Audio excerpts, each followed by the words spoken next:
Hello guys, अब हामी आएको छौँ हाम्रो सिरिजको 5th भिडियोमा कन्टेन्ट मार्केटिङ। कन्टेन्ट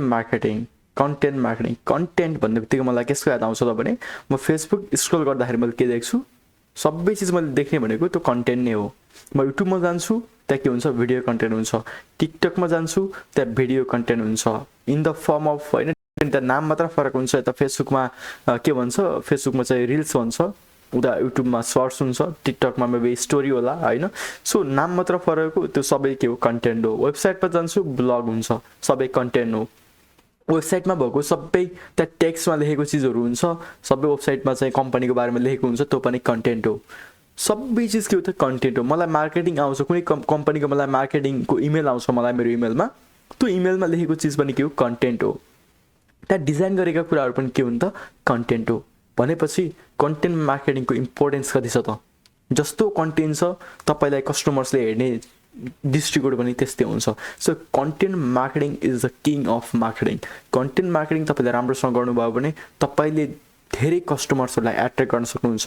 तपाईँको कस्टमर्सको लिडलाई तपाईँले सेल्समा लाने चान्सेस के हुन्छ, एकदमै हाई हुन्छ। So content marketing is the king of marketing. So अब कन्टेन्ट मार्केटिङ के हो त, सबैभन्दा पहिला चाहिँ यसको बारेमा जानौँ।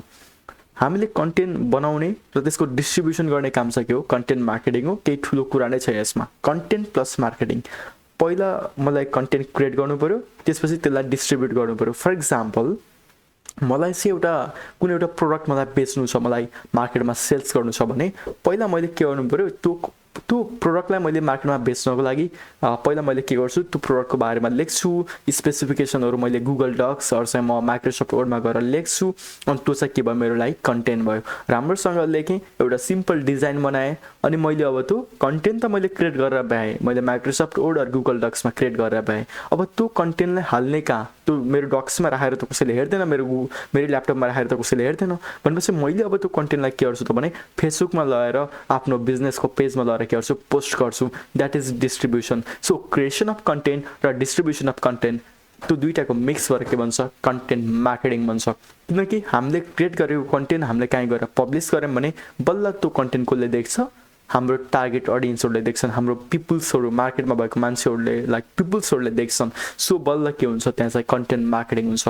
So content marketing helps to grow, engage and retain audience. Content मार्केटिङले के गर्छ, तपाईँको लिड्सहरू जेनेरेट गर्न हेल्प गर्छ, र एकदम जति धेरै लिड्स आयो त्यति बढी सेल्स हुने हो।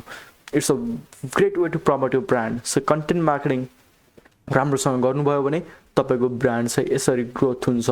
हामीले अलरेडी कन्टेन्ट मार्केटिङ सबैले गरिरहेको छौँ, जानेर अरू नजानेर हामी सबैजनाले कन्टेन्ट मार्केटिङ गर्छौँ। तर एउटा standard form of content marketing गर्ने तरिका के हो, कसरी हो भनेर चाहिँ म तपाईँहरूलाई सिकाउने नै छु।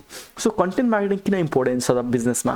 जस्तै मेरो एउटा बिजनेस छ, मैले बिजनेसमा कुनै एउटा नयाँ प्रोडक्ट लिएर आएँ, त्यो प्रोडक्ट चाहिँ एकदमै कम्प्लिटली न्यू छ भने त्यो प्रोडक्टको बारेमा त अलरेडी कस्टमर्सहरूलाई थाहा हुँदैन, टार्गेटेड अडियन्सहरूलाई त थाहा हुँदैन।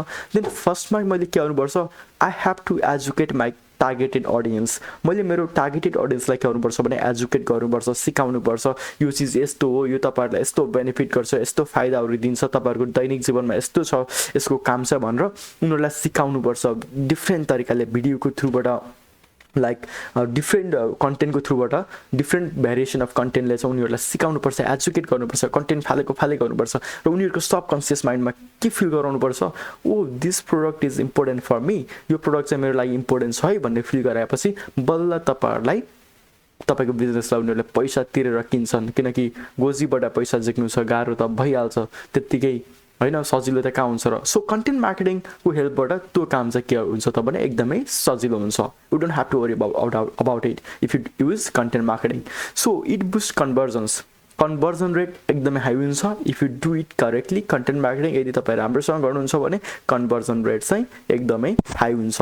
र कन्टेन्ट मार्केटिङ गऱ्यौँ भने चाहिँ हाम्रो कस्टमर्स र बिजनेस बिचको रिलेसनसिप पनि के हुन्छ, स्ट्रेन्थ हुन्छ, एकदमै बढ्छ, होइन, बलियो हुन्छ, होइन, पुरा के भन्छ, चट्टान जस्तो बलियो हुन्छ कस्टमर्स र बिजनेस बिचको relationship. So it shows you audience how your products and services solve their challenges. So content मार्केटिङको थ्रुबाट चाहिँ के देखाउन सकिन्छ त भने तपाईँहरूको एक्चुअल पेन पोइन्ट यस्तो थियो, र त्यो पेन पोइन्टलाई चाहिँ हामीले हाम्रो सर्भिस लिएर आएर प्रोडक्टहरू लिएर आएर चाहिँ तपाईँको प्रब्लमलाई हामीले सल्भ गरिदियौँ। ल हेर्नुहोस् हामीले यसरी सल्भ गर्छौँ। So that's why you need to buy our service होइन। तपाईँले हाम्रो सर्भिस चाहिँ किन्नुपर्छ। उनीहरूलाई पहिला निड देखाउनु पऱ्यो नि त, कहाँनिर छ आवश्यकता, उनीहरूको आवश्यकता फिल गराउनु पऱ्यो, बल्ल त उनीहरूले किन्छन्। सो त्यो काम पनि हामीले कन्टेन्ट मार्केटिङको थ्रुबाट गर्न सक्छौँ। र कन्टेन्ट मार्केटिङ भनेको चाहिँ मार्केटिङमा किङ हो।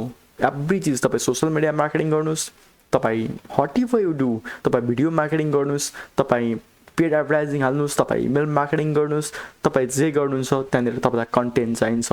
तपाईँले कन्टेन्ट नै डिस्ट्रिब्युसन गर्ने हो। प्लेटफर्म फरक होला, तपाईँको काम भनेको कन्टेन्ट डिस्ट्रिब्युसन गर्ने हो। तपाईँले फेसबुकमा रिल्स हाल्नु होला, युट्युबमा सर्ट्स हाल्नु होला, युट्युबमा भिडियो, फेसबुकमा वाचमा लर हाल्नु होला, फेसबुकमा लाइभ जानु होला, युट्युबमा लाइभ जानु होला। Everything is content. At the end content नै डिस्ट्रिब्युसन गर्ने हो। कन्टेन्ट क्रिएट गर्ने र डिस्ट्रिब्युसन गर्ने काम त त्यही नै हो। त्यही भएर नै कन्टेन्ट मार्केटिङलाई किङ अफ दि मार्केटिङ भनिन्छ। र कन्टेन्ट मार्केटिङको टाइप्सहरू भन्नुपर्दा जस्तै हामी वेबसाइटमा ब्लग्सको फर्ममा कन्टेन्टहरू कन्ज्युम गर्छौँ। सोसियल मिडिया कन्टेन्ट्सहरू जस्तै सोसियल मिडियामा पनि 12-13 टाइप्सको कन्टेन्टहरू हुन्छ। कसैले स्टोरी भन्छ, कसैले रिल्स भन्ला होइन, कसैले चाहिँ सर्ट्स भन्ला, कसैले स्टाटस भन्ला, कसैले ट्विट्स भन्ला। ट्विट्स नै छैन होइन, अहिले त एक्स समथिङ, अब त्यसलाई के भन्ने, एक्स ट्विट्स भनिदिउँ। ओके ठिक छ। पोडकास्ट भन्ला कसैले, लाइक डिफ्रेन्ट फर्ममा चाहिँ हामीले कन्टेन्टहरू डिस्ट्रिब्युट गर्न सक्छौँ।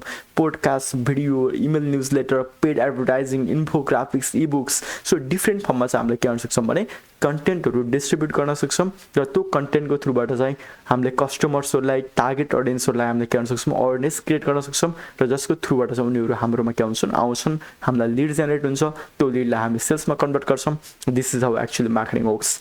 सो तपाईँ के कन्टेन्ट मार्केटिङ एक्सपर्ट बन्न चाहनुहुन्छ? कन्टेन्ट मार्केटिङमा तपाईँ चाहिँ लाइक आफ्नो करियर स्टार्ट गर्न चाहनुहुन्छ, तपाईँ एकदमै राम्रो डिजिटल मार्केटिङ एक्सपर्ट बन्न चाहनुहुन्छ भने पनि कन्टेन्ट मार्केटिङको skill you must have it.